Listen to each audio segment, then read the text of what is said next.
Hi hello guys, welcome back to cricketing top stories. ಮಗ Zimbabwe ಏನ್ ಗುರು ಇಷ್ಟೊಂದು ಸ್ಟ್ರಾಂಗ್ ಆಗಿ ಬಂದಿದ್ದಾರೆ ಈ ಸಲ T20 ವರ್ಲ್ಡ್ ಕಪ್ ಅಲ್ಲಿ.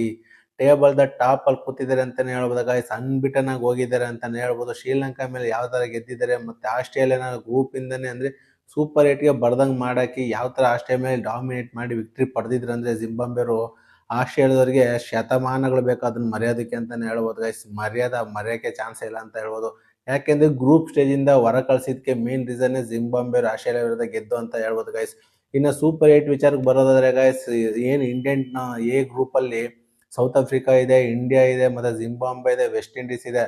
ಈ ಸಲ ಸೂಪರ್ 8 ಗ್ರೂಪ್ ಅಲ್ಲಿ ಸ್ವಲ್ಪ ಇಂಡಿಯಾ ಸ್ವಲ್ಪ ಟಕ್ಕರ್ ಕೊಡುವಂತ ಟೀಮ್ಗಳು ಇದಾವೆ ಅಂತ ಹೇಳ್ಬೋದು. ಯಾಕೆಂದ್ರೆ ಅನ್ಬಿಟನ್ ಆಗಿ ಹೋಗಿರೋಂಥ ಜಿಂಬಾಬ್ವೆಯವರು ಹೇಳಕ್ ಆಗೋದಿಲ್ಲ ಗೈಸ್, ಯಾವ ಟೈಮಲ್ಲಿ ಏನಾಗುತ್ತೋ ಗೊತ್ತಿಲ್ಲ. ಆಸ್ಟ್ರೇಲಿಯಾದ ನೋಡಿ ಯಾವ ತರ ಒಂದು ಸ್ಟ್ರಾಂಗ್ ಆಗಿ ಪ್ಲೇಯರ್ಗಳು ಇದ್ರು, ಆದ್ರೂ ಜಿಂಬಾಬ್ವೆಯವರು ಹೆಂಗ್ ಬೀಟ್ ಮಾಡಿದ್ರು ಅಂದ್ರೆ ಮುಟ್ ನೋಡ್ಕೋಬೇಕು ಆ ತರ ಬೀಟ್ ಮಾಡಿದ್ರು ಅಂತ ಹೇಳ್ಬೋದು ಗೈಸ್.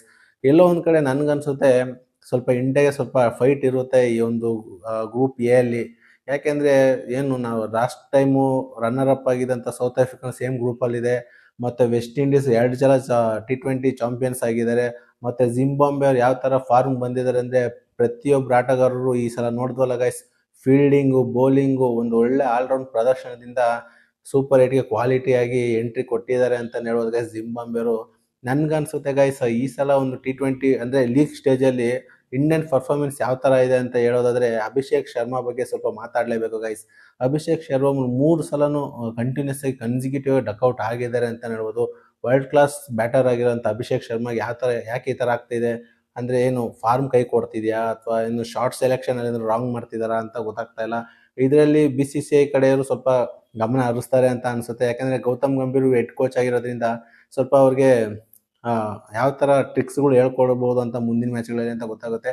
ಸೂಪರ್ 8 ಮ್ಯಾಚಲ್ಲಿ ಫಸ್ಟ್ನೇ ಮ್ಯಾಚ್ ಇರೋದೇ ಸೌತ್ ಆಫ್ರಿಕಾ ಮೇಲೆ ಇರೋದ್ರಿಂದ ಆಲ್ಮೋಸ್ಟ್ ಏನು ಸೀರೀಸು ಏನು ಕಳೆದ ಒಂದು 2 ತಿಂಗಳಿಂದ ಸೌತ್ ಆಫ್ರಿಕಾ ಮೇಲೆ ಸೀರೀಸ್ ಆಗಿತ್ತಲ್ಲ ಗೈಸ್, ಅದರಲ್ಲಿ ಸೌತ್ ಆಫ್ರಿಕಾದ ಮೇಲೆ ಸೀರೀಸ್ ಹೊಡೆದಿದ್ರು ಇಂಡಿಯಾದವರು. ಸ್ವಲ್ಪ ಅನುಭವ ಇರುತ್ತೆ ಯಾವ್ಯಾವ ಪ್ಲೇಯರ್ ಯಾವ ತರ ಆಡ್ತಾರೆ, ಮತ್ತೆ ಯಾವ್ಯಾವ ಬೌಲರ್ ಯಾವ ತರ ಬಿಡ್ತಾರೆ ಬೌಲ್ಗಳನ್ನ ಅನ್ನೋ ಸ್ವಲ್ಪ ಇಂಡಿಯಾದವ್ರಿಗೆ ಸ್ವಲ್ಪ ಟೆಕ್ನಿಕ್ ಇರೋದ್ರಿಂದ ಅಷ್ಟೊಂದೇನು ಥ್ರೆಟ್ ಆಗೋದಿಲ್ಲ ಅಂತ ನನ್ಗನ್ಸುತ್ತೆ. ಆದ್ರೂ ಎಲ್ಲೊಂದ್ ಕಡೆ ಒಂದೊಂದ್ಸಲ ಲಕ್ ಅನ್ನೋದು ಇರುತ್ತಲ್ಲ ಗೈಸ್, ಹೇಳಕ್ಕಾಗಲ್ಲ, ರಪ್ ಅಂತ ಪಾಸ್ ಆಗ್ಬಿಡುತ್ತೆ. ಯಾವ ಟೈಮಲ್ಲಿ ಯಾರು ಗೆಲ್ತಾರೆ ಅಂತ ಹೇಳಕ್ಕಾಗೋದಿಲ್ಲ.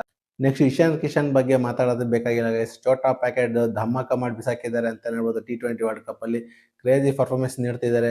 ಈ ಸಲ T20 ವರ್ಲ್ಡ್ ಕಪ್ ಅಲ್ಲಿ ಮೋಸ್ಟ್ಲಿ ಇವರು ಹೈಯೆಸ್ಟ್ ರನ್ ಗೆಟಬಲ್ ಆಗ್ಬೋದು ಅಂತ ನನ್ಗನ್ಸುತ್ತೆ. ಇನ್ನ ಸೂರ್ಯಕುಮಾರ್ ಯಾದವ್ ಕ್ಯಾಪ್ಟನ್ಸಿ ಬಗ್ಗೆ ಮಾತಾಡೋದೇ ಬೇಕಾಗಿಲ್ಲ ಗೈಸ್. ಕನ್ಸಿಕ್ಯೂಟಿವ್ ಆಗಿ ಎಲ್ಲ ಒಂದು T20 ಮ್ಯಾಚಸ್ಗಳಾಗಿರ್ಲಿ ಸೀರೀಸ್ಗಳಲ್ಲಿ ಗೆದ್ಕೊಂಡ್ ಬಂದಿರೋಂಥ ರೋಹಿತ್ ಶರ್ಮಾನೇ ಬೀಟ್ ಮಾಡ್ತಾರೆ ಅಂತ ಅನ್ಸುತ್ತೆ ಗೈಸ್ ನನಗೆ. ಯಾಕಂದ್ರೆ ರೋಹಿತ್ ಶರ್ಮಾ ಅವರು ಹೈಯೆಸ್ಟ್ T20 ಫಾರ್ಮೆಟ್ ಅಲ್ಲಿ ಗೆದ್ದಂತ ಕ್ಯಾಪ್ಟನ್ಸಿ ಆಗಿರ್ತಾರೆ. ಆದ್ರೆ ಸೂರ್ಯಕುಮಾರ್ ಯಾದವ್ ಈ ಒಂದು ರೆಕಾರ್ಡ್ ನ ಮುರಿತಾರೆ ಅಂತ ನನ್ಗನ್ಸುತ್ತೆ. ಇನ್ನ ಬೌಲಿಂಗ್ ವಿಭಾಗಕ್ಕೆ ಬರೋದಾದ್ರೆ ಜಸ್ಪ್ರೀತ್ ಬುಮ್ರಾ ಇದ್ದಾರೆ, ವರುಣ್ ಚಕ್ರವರ್ತಿ ಇದ್ದಾರೆ. ಸಖತ್ತಾಗಿ ಒಂದು ಎಂತ ಸಿಚುವೇಶನ್ ಆಗಲಿ ಒಳ್ಳೆ ಕಂಟ್ರೋಲ್ ತಗೊಂಡ್ಬರ್ತಾರೆ ಮ್ಯಾಚ್ ನ ಅಂತ ಅನ್ಸುತ್ತೆ ನನ್ನ ಪ್ರಕಾರ. ಇನ್ನು ಆಲ್ರೌಂಡ್ ವಿಭಾಗಕ್ಕೆ ಬರೋದಾದ್ರೆ ಗೈಸ್, ಹಾರ್ದಿಕ್ ಪಾಂಡ್ಯ ಮತ್ತೆ ಶಿವಮ್ ದುಬೆ, ಅಕ್ಷರ್ ಪಟೇಲ್ ಈ 3 ಜನ ಏನಿದ್ದಾರೆ ಇಂಡಿಯಾಗ ಒಂಥರ ವರದಾನ ಅಂತಾನೆ ಹೇಳ್ಬೋದು. ಒಬ್ರಾದ್ಮೇಲೆ ಒಬ್ರು ಇಂಡಿಯಾಗೆ ಚೆನ್ನಾಗಿ ಪರ್ಫಾರ್ಮ್ ಮಾಡಿ ಗೆಲ್ಸ್ಕೊಡ್ತಿದ್ದಾರೆ ಮ್ಯಾಚಸ್ಗಳನ್ನ ಅಂತಾನೆ ಹೇಳ್ಬೋದು. ನಿಮ್ಗೆ ಏನಿಸುತ್ತೆ ಗೈಸ್, ಈ ಸಲ ಸೂಪರ್ 8 ಪಂದ್ಯದಲ್ಲಿ ಯಾವ ಟೀಮ್ ಟಾಪ್ ಅಲ್ಲಿ ಹೋಗಿ ಸೆಮಿಫೈನಲ್ ಆಡ್ತಾರೆ ಅಂತ ಅದನ್ನ ಕಮೆಂಟ್ ಮಾಡಿ ನೋಡೋಣ.